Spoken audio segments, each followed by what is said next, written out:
வணக்கம். இசை புகையல் ஏஆர் ரஹ்மான் அவங்களோட மனைவி சாய்ரா பானு ஏஆர் ரஹ்மானை பிரிவு தான் அறிவிச்சிருக்காங்க.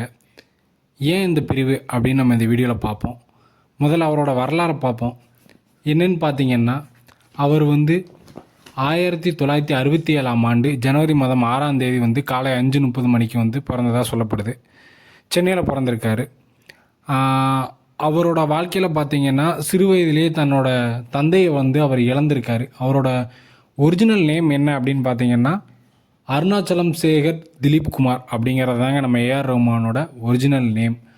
அவர் சிறு வயதிலேயே தந்தையை இழந்ததுனால மிகுந்த கஷ்டத்துக்குள்ளாயிருக்காரு. படிப்பை கூட 9ஆம் வகுப்புக்கு மேலே அவர் தொடரலை. ஏன்னா இதெல்லாம் அவங்களோட மனைவி சாய்ரா பானு ஒரு வீடியோவில் சொல்லலை, நீங்கள் பார்த்துருக்கலாம். யூடியூப்லேயே அந்த வீடியோக்கள்லாம் இருக்குது. அவர் 9ஆம் வகுப்புக்கு மேலேயே அவர் படிக்கலை. இசையில் அதிக நாட்டம் வந்துருச்சு.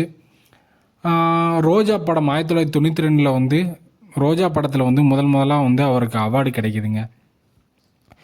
அதன் பின்பு பார்த்தீங்கன்னா தொடர்ச்சியாக வளர்றாரு. படிப்படியாக வளர்ந்து சாய்ரா பானுவை திருமணம் முடிக்கிறாரு. அந்த திருமணம் எப்போ முடிக்கிறாரு அப்படின்னு கேட்டிங்கன்னா, 1995 திருமணம் முடிக்கிறாருங்க.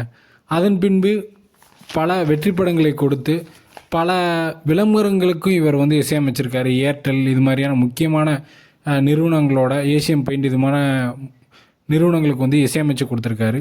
படிப்படியாக வளர்ந்த ஏஆர் ரஹ்மானோட மனைவி இன்றைக்கி டிவோர்ஸ் அறிவிச்சிருக்காங்க. இவங்களுக்குள்ளே ஏன் என்ன பிரச்சனை அப்படின்னா, பல நாட்களாக அவங்களுக்குள்ள மனக்கசப்பு இருந்திருக்கு அப்படின்னு ஏஆர் ரஹ்மானோட வக்கீல் அவங்க அறிவிப்பு வெளியிட்டிருக்காங்க. நம்ம நார்மலாகவே ஒருத்தருக்கு டிவோர்ஸ் ஏற்படுதுன்னா ஜாதகம் ஒரு காரணம். நான் அடிக்கடி என்னோடய வீடியோக்களில் நான் ரஜ்ஜு பொருத்தம் அந்த மாதிரிலாம் சொல்லி பல பேர் டவுட் கேட்டிருக்கீங்க. ரஜ்ஜு பொருத்தம் வேணுமா, 10 பொருத்தம் வேணுமான்னு.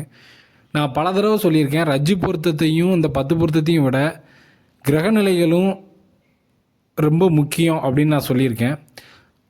குரு சுக்கிரன் சேர்ந்தாலோ, குரு சுக்கிரன் எதிரெதிராக பார்த்து சுக்கிரதசை நடந்தாலும் அவங்களுக்குள்ள டிவோர்ஸ் ஏற்படும் அப்படிங்கிறது ஒரு விதிங்க. அதுதான் இப்போ ஏஆர் ரஹ்மானுக்கு நடந்திருக்கு. அவர் பிறந்ததாக சொல்லப்படுற அந்த தேதியை நீங்கள் போட்டிங்கன்னா நீங்கள் இதில் பார்க்கலாம். இப்போ அவங்க அவரோட நவாம்ச கட்டம் ராசி கட்டத்தையும் கொடுத்துருக்கேன். குருவும் சுக்கிரனும் எதிர்க்க பார்த்து அவருக்கு இப்போ சுக்கிரதசையில் சுயபுத்தி நடந்துகிட்ருக்கு. இந்த நேரத்தில் அவங்களோட மனைவி டிவோர்ஸ் அறிவிக்கிறாங்க. கிட்டத்தட்ட 30 வருடம் நிறைவடைய போது. இந்த நேரத்துலையும் ஏன் அவங்க பிரிவை அறிவிக்கணும் அப்படின்னு கேட்டிங்கன்னா, இதுதாங்க அந்த கிரகநிலை.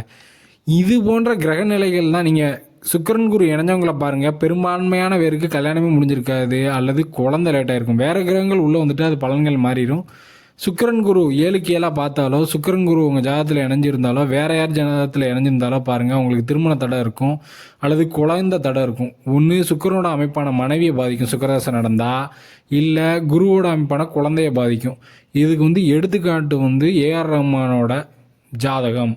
நீங்கள் அவருக்கு பார்த்தீங்கன்னா, இவ்வளோ நாள் அவருக்கு புதன் திசை நடந்திருக்கு, நல்லா போயிட்டு இருந்திருக்கு. அதுக்கு பின்பு பார்த்தீங்கன்னா கேது திசை, இது எல்லாமே நல்லா போயிருக்கு. சுக்கிரதசை ஸ்டார்ட் ஆகவும் அவருக்கு பிரச்சனை வருது. ஏன் பிரச்சனை வருது அப்படின்னு கேட்டிங்கன்னா, சுக்கிரன் நட்பு வீட்டில் மகரத்தில் இருக்கார், குரு கடகத்தில் உச்சமாக இருக்கார். இப்போ 2 பேருமே வலுவாக தான் இருக்காங்க. இருந்தாலும் சுக்கிரனை விட குரு வலிமையான இடத்துல இருக்கார். இவருக்கு 3 குழந்தைகள் இருக்குது. 2 பெண் குழந்தைகள், ஒரு ஆண் குழந்தை இருக்குது. எந்த திசை நடக்குதோ அதை பொறுத்து தான் பாதிப்பு ஏற்படும். அதாவது சுக்கிரதசை நடந்தால் மனைவியை பாதிக்கும், குரு தசை நடந்தால் குழந்தையை பாதிக்கும். இவருக்கு சுக்கிரதசை ஸ்டார்ட் ஆகிருக்கு.